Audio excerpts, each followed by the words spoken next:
இந்த கடலில் இருந்துதான் என் அன்பு தம்பி தங்கைகளே, இதை பாருங்கள். 350 ஆண்டுகளுக்கு முன்பு ஒரு செல் உயிரி, நீங்கள் படித்திருப்பீர்கள். இதை பிரசவித்த நம் தாய் கடல். அதனால்தான் அவள் கடல் அம்மா. உலக உயிரில் முதல்ல பிரசவித்த தாய் அவதான். அவளுடைய கருப்பையில் தான் இந்த ஒரு செல் உயிரினம் உருவாகிறது. அதை பிரசவித்தவள் கடல். அதனால்தான் அவள் கடல் அம்மா.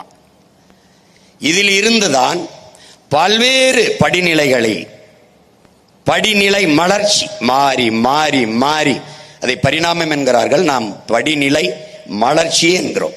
மாறி மாறி ஒவ்வொரு காலகட்டத்திலும் பல பல ஆயிரம் ஆண்டுகள், பல லட்சம் ஆண்டுகள் அப்படி மாறி மாறி மாறி மாறி பல்வேறு படிநிலைகளில் பல்வேறு வடிவங்களை பெற்று மாறி வருவதை பாருங்கள்.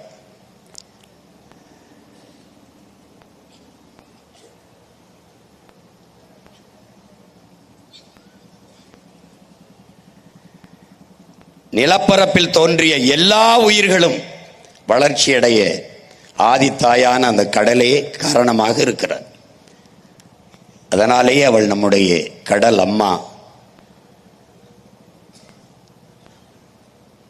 படிமலர்ச்சியை பாருங்கள். அடுத்த நிலை